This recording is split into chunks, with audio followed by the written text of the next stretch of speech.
All right, we are live. Just going to set things up and then we'll be ready to go.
All right.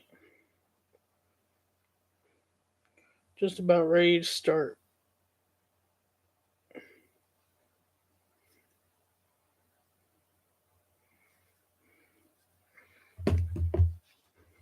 Recording started.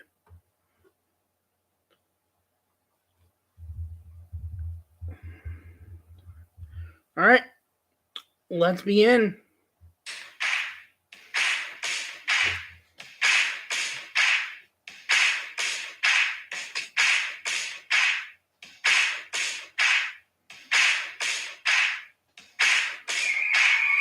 Hello, everybody, and welcome back to this week's episode of Benny in the Booth podcast. Earlier episode this week. On this week's episode, we've got MLB weekly recap. The NBA offseason is off to a fire start. Who's going where? He's still trying to figure out with trying to unravel some messes. And huge college football news that came out of nowhere since the last episode of the podcast. All coming up on this week's episode. What's up, everybody? Welcome back to episode 39 of Benny in the Booth podcast. Thank you so much for your support to this point. I very much do appreciate it. If you were not here last week or if you are not aware, I'm doing an earlier episode due to I'm going to actually be in Detroit tomorrow, going to Comerica Park for the first time. So if you live or happen to be in Detroit for the game, maybe you see me there somehow. I will be at tomorrow night's game between Tigers and Guardians. So that is why I'm doing the episode earlier this week, or a day earlier than usual. Next week we'll probably be back to normal. I might even have a guest next week. I'm working on it, but nothing's official. So we'll see. But I'm this week and next week are weeks I'm trying to shoot for a guest, or the next attempt at a guest, as there are some key matchups for the Cubs coming up that I feel like would be good series coming up with to have guests on. So let's actually kick it off with the big college football news that came out pretty much, I think it was like Thursday or so this week. And that is that USC and UCLA are going to be moving to the Big Ten Conference from the Pac-12 as early as 2024. And just to give reference of the conferences they're moving from, they're basically moving from the conference of the West Coast, where all the West Coast teams are, to Ohio State's conference. And this is really interesting, and I think it's starting to get a memo around that there could be they might have to go to super conferences and might have to get rid of their set conferences, because the whole concept in college football behind having these conferences is that it's regional. So you have for the West Coast, the Midwest, the East, and so on and so forth.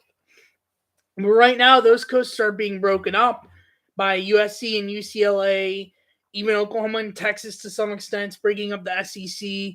So we could be seeing super conferences in college football pretty soon. But who knows at this point. But big news, and we'll see where it goes. I'm for the move for the conference, especially since they are to the more weaker teams in the Pac-12. But we'll see what happens. And but this could definitely have a major shakeup to the future of college football from here on out. So, with that,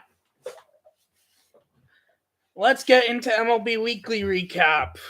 So, last Tuesday, Mike Trout and Shohei Ohtani combined for 7 for 14 with 2 doubles, 2 home runs, 3 RBIs, 2 runs, and a walk, yet still lose to the White Sox 11-4, a theme of this year, putting up great games but not getting enough support from everyone else to win. Matt Olson had a 2-homer game against Philly. Arizona came back from down 6-0 with 7 unanswered runs, 4 in the 7th, 2 in the 8th, and 1 in the 9th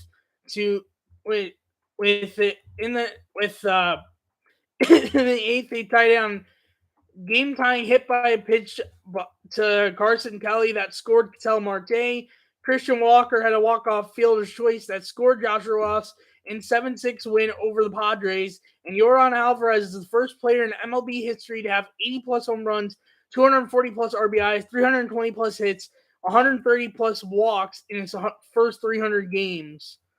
Just adding more to the ridiculous of Yordan Alvarez. That's from last Wednesday. And by the way, happy 4th of July to everyone. I hope your 4th of July is going well and the day goes well from here on out. Last Wednesday, Brian Reynolds had a 3-homer game versus Washington. Not the only 3-homer game we have from the weekly recap to talk about. Get to that in a moment. Mark Appel, former number 1 overall pick, who left baseball in 2018 and came back. I'm pretty sure I might be mixing it up with someone else, that he was drafted by a bunch of teams, didn't sign with them, eventually signed with the Astros and turned out to be a bust with injuries or something. But anyways, he's back in the majors, back in the MLB baseball, and actually made his major league debut. And in his debut, went 1 inning, giving up only 1 hit, no earned runs or runs at all, 0 walks, 1 strikeouts. Congrats to him. Welcome back, and hopefully he stays up in the majors. But Philly still lost that game 4-1 against Atlanta. Matt Olson is the first Braves player to have 30-plus doubles before All-Star break in franchise history. And Wilson Contreras thanks to a 2-run homer on Wednesday, he got his career hit number 600 in the 5th inning in an 8-3 Cubs win over the Reds. Twins put up a 3-run 10th to take a 6-3 lead. The Guardians responded by putting up a 4-run 10th to walk off 7-6 on a walk-off 2-run homer by Josh Naylor. That just barely got over the right field wall to win for the Guardians. 7-6. Sandy Alcantara, another complete game where he gave up multiple runs, going complete game, giving up 7 hits, 2 earned runs, 2 walks, 3 strikeouts on 117 pitches in a 4-3 win over St. Louis. And Shohei Ohtani now on a 1 2/3 scoreless inning streak when he's pitching in a 4-1 Angels win over the White Sox. Last Thursday, Michael Perez had a 3-homer game for Pittsburgh against Milwaukee. Now Pittsburgh, with that, is the first team to have 3 players have 3-homer games in 1 month. Jack Sawinski, Brian Reynolds, and Michael Perez all together in 1 month. O'Neal Cruz and Jack Sawinski also went back-to-back in this game for the Pirates. Christopher Morel has a 5-hit game with a home run and is the first NL rookie with a 5-hit game from the number 9 spot in batting order since at least 1906, and is the first 5-hit game from a Cubs rookie since Micah Hoffpauir on September 25th, 2008. Patrick Wisdom also had a 2-homer game in this game. 2-homer game. Narciso. I think I'm mispronouncing this name. Hold on.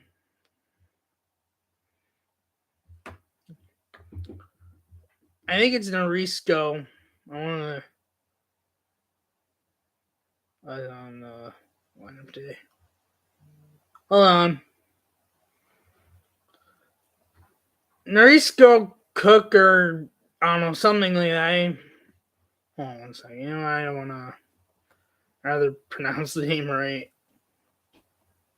What just happened here?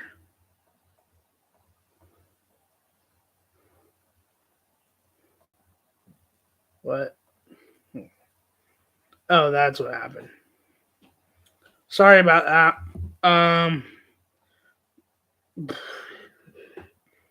know he played yesterday.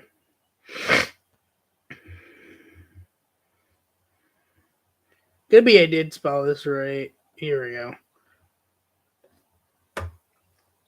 It's like a tongue twister name. Narciso Crook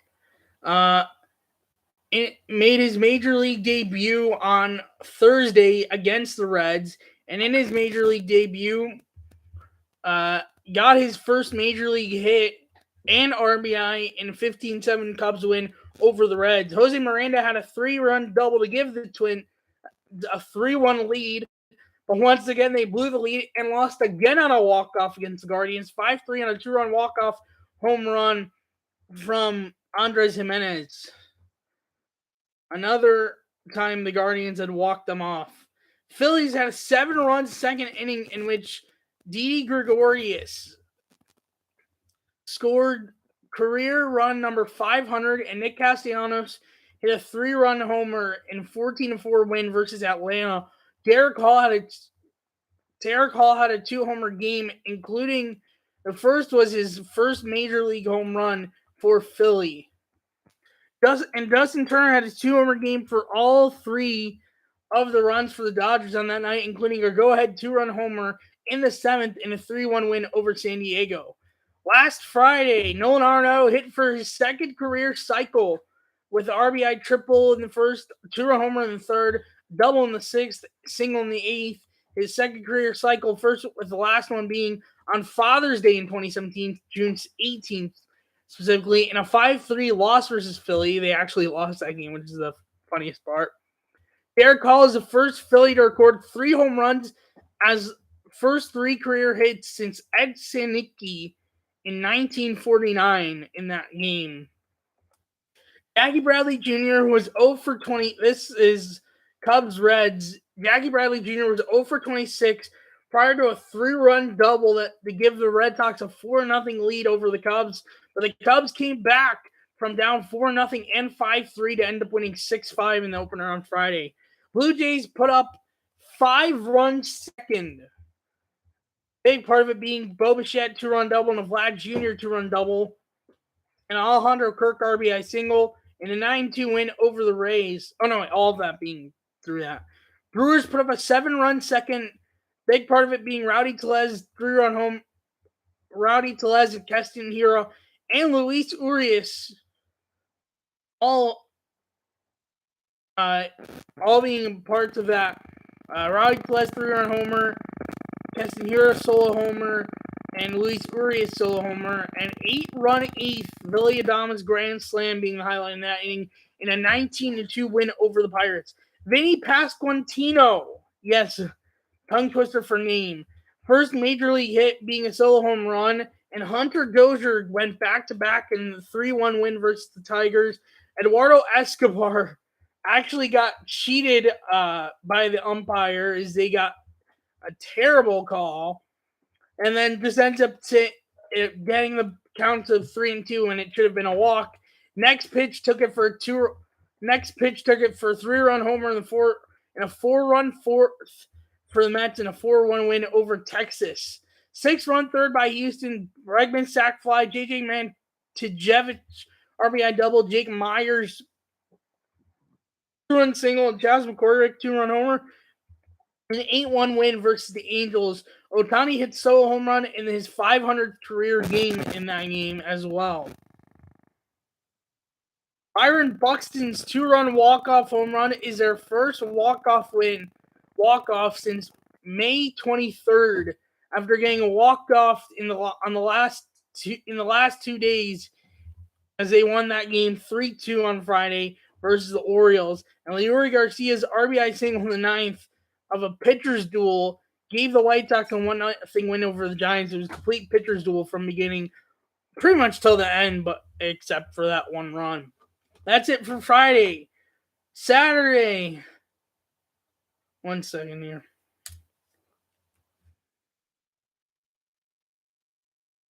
Matt, 4-run third and 4-run sixth, including Matt Carpenter and Jose Trevino going back-to-back helping the Yankees a 13-4 win versus the Guardians in the first game of a doubleheader. Josh Naylor and Franmil Reyes, both with solo home runs, also went back-to-back in the second game. Matt Carpenter had a 2-homer game between both games. Giancarlo Stanton and Anthony Rizzo. Oh, no, wait, sorry. That was all the first game. Giancarlo Stanton and Anthony Rizzo went back-to-back in the fourth inning in Game 2, a part of the Yankees' 6-1 win. Stanton hit his 100th homer as a Yankee in 403 games, which is his 7th fastest in Yankees history. Twins' 2-run ninth inning via Jorge Polanco solo game-tying home run and Jose Miranda walk-off RBI single helped the Twins win that game. Jorge Polanco and Byron Buxton's homers are the only home runs Jorge Lopez, the closer for the Baltimore Orioles, has allowed this season at all.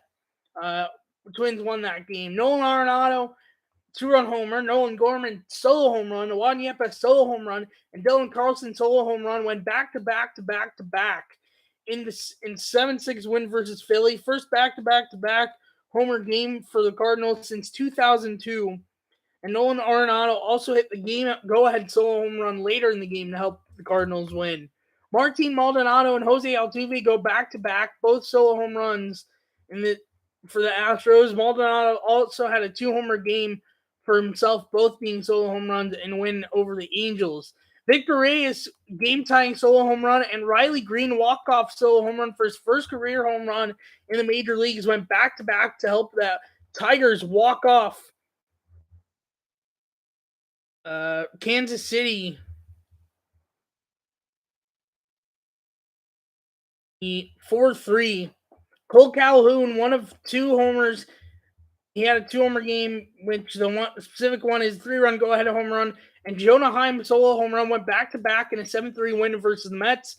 And Ketel Marte solo home run and Christian Walker, one of his 2 homers in that game, solo home run went back-to-back in the 6th in 11-7 loss versus Colorado. And then yesterday games, 3-run 10th by Miami. Brian Anderson RBI single, John Birdie RBI single, and Joey Wendell RBI single helped beat Washington 7-4 in 10 innings. Marcell Ozuna had a 2-homer game, both solos in the 4th and the 9th. Reds went from being no hit through 6 innings by Charlie Morton to walking off in the bottom of the 9th via Albert Almora Jr.'s RBI single to beat the Braves 4-3. Trey Mancini and Ryan Mountcastle, both solo home runs, went back-to-back in 3-1 win versus Minnesota. Down 5-0, Colorado came back via 2 3-run homers from C.J. Cron, one in the 6th and one in the 8th, to beat Arizona 6-5. David DePeralta had a grand slam in the 5th inning of this game, which was a big part of the 5-0 lead for Arizona in the first place. And San Diego Padres went down 1-0, put up a 4-run ninth, capped off by Ha-Seong Kim 2-run homer to beat the Dodgers yesterday 4-2. And that's the game's part of the MLB Weekly Recap. Standings update. Yankees still in first, AL East. Yankees are still in first place, 58-22. At one point, we're on a 4-game win streak and then on a 1-game losing streak, followed by the Red Sox, 44-35, on a 1-game ending on a 1-game win streak, followed by the Blue Jays, 44-36, ending on a 3-game losing streak, followed by the Rays, 43-36 at one point we're on a 4-game losing streak and then on a 3-game win streak, followed by the Baltimore Orioles, 36-44 on a 1-game ending on a 1-game win streak. That's AL East. AL Central, Twins are in first place, 45-37, ending on a 1-game losing streak. Followed by the Guardians, 40-36, who are at one point on a 5-game losing streak, ended on a 1-game win streak. Followed by the White Sox, 38-39 on a 3-game win streak. Followed by the Tigers, 30-47 on a 1-game losing streak. Followed by the Royals, 29-48 on a 1-game win streak. That's AL Central standings. And AL West standings. Astros are in first place, 51-27 on a 6-game win streak, followed by Mariners, 39-42 on a 2-game winning streak, followed by the Rangers, 37-40 on a 1-game losing streak, followed by the Angels, 37-44 on a 3-game losing streak, followed by the Athletics, 26-55 on a 2-game losing streak. That's the AL West standings and all the AL. For the NL East, the Mets are still first place, 49-30 on a 1-game losing streak, followed by the Braves, 46-34 on a 1-game losing streak, followed by the Phillies, 42-38 on a 1-game win streak, followed by the Marlins, 37-40 on a 4-game win streak, followed by the Nationals, 29-52 on a 4-game losing streak. NL Central standings, Brewers still in first place, 46-35. At one point, we're on a 4-game win streak, and then on a 1-game win streak, followed by the Cardinals, 44-37 on a 1-game losing streak, followed by the Cubs, 32-47, who are at one point on a 4-game win streak, ended on a 1-game losing streak, followed by the Pirates, 32-47, ended at one point around a 5-game losing streak, ended on a 1-game losing streak, and then followed by the Reds, 27-51, ending on a 1-game win streak. And then the NL West standings update, Dodgers in first place, 49-29, ending on a 1-game losing streak, followed by the Padres, 47-34, ending on a 1-game win streak, followed by the Giants, 40-37, ending on a 4-game losing streak, followed by the Diamondbacks, 35-44, ending on a 2-game losing streak, followed by the Rockies, 35-44, ending on a 2-game losing streak. And for today's games, we actually have some games going on right now. And then there's the games that will be later. Right now, the Nationals and Marlins are playing. At the time of recording, is the top of the 10th, tied at 1 with a runner at third, nobody out in that game. The Orioles and Rangers are playing right now. Bottom second, no score, but 2 on and 2 out for Baltimore. That game's in Baltimore. In the first game of a doubleheader between Guardians and Tigers, Tigers are up 2-0 through 2 innings. And then Red Sox and Rays just started. Scoreless at the time, 2 outs though in the top of the first from Boston. For the rest of the games today, obviously there's the night game for the Guardians and Tigers. That will be at 6:40 approximately. Connor Pilkington going for the Guardians. Alex Faedo going for Detroit. Rays at Red Sox. Oh, no, that game just started. Sorry. Cubs at Brewers at 4:10 p.m. Justin Steele going for the Cubs. Eric Lauer going for the Brewers. Royals at Astros at 4:10. Ryan Heasley going for Kansas City. Jake Odorizzi going for Houston. Giants at Diamondbacks at 6:10. Giants have Rodon pitching. The Diamondbacks have Madison Bumgarner going for them. Mets at Reds at 6:40. Taijuan Walker going for New York. Hunter Green going for Cincinnati. Mariners at Padres at 6:40. Chris Flexen going for Seattle. Sean Manaea going for San Diego. Cardinals at Braves at 7:20. Dakota Hudson going for St. Louis. Kyle Wright going for Atlanta. Twins at White Sox at 8:10. Dylan Bundy going for Minnesota. Johnny Cueto going for Chicago. Blue Jays at Athletics at 9:07. Alek Manoah going for Toronto. Cole Irvin going for Oakland. And then Rockies at Dodgers at 9:10. Kyle Freeland going for Colorado. And Julio Urias going for the Rockies. And that is the baseball part of the weekly recap. Now for basketball, which, boy, there's a lot of key moves to go over.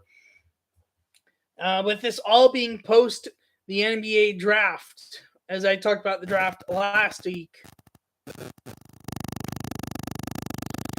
So, the Spurs traded DeJounte Murray to Atlanta for Danilo Gallinari, who got cut, and I think the Celtics signed him, and 2023 first-round pick, a 2027 first-round pick, and 2026 pick swap between the two teams. Russell Westbrook opted in with the Lakers. Kyrie Irving opted in with Brooklyn, but there are rumors they might get swapped for each other.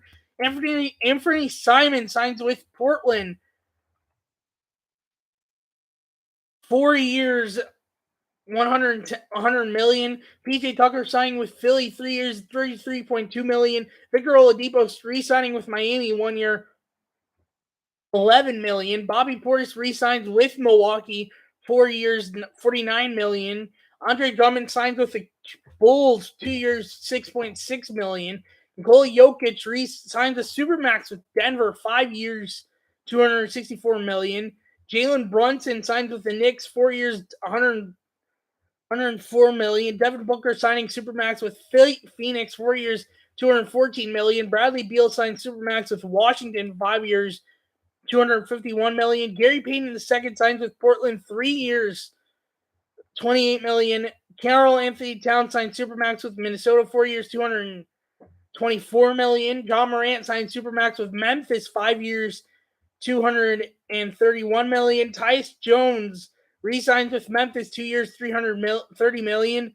JaVale McGee signs with Dallas, 3 years, $20 million. Zion Williamson signs Supermax with New Orleans, 5 years, $193 million. Cody Martin signs with Charlotte, 4 years, $32 million. Darius Garland re-signs with the Cavs, 5 years, $193 million. Goran Dragic signs with the Bulls, 1 year, $2.9 million. And then Otto Porter Jr. signs with the Raptors, 2 years, $12.4 million. And as this week's episode, as all the NBA news till the point of this recording, and that is this week's episode of the podcast. So let's wrap things up.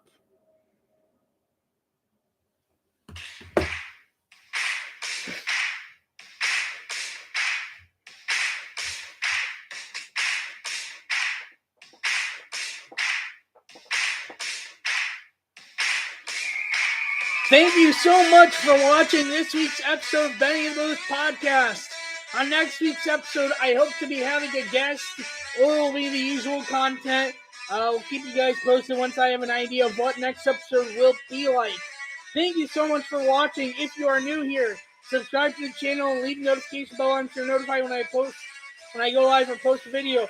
Or if you're listening, go follow on what application you're listening to the podcast on. If you're new, leave a review, notification bell on so you're notified when I post an episode. Happy 4th of July, and I'll see you next week. Bye-bye.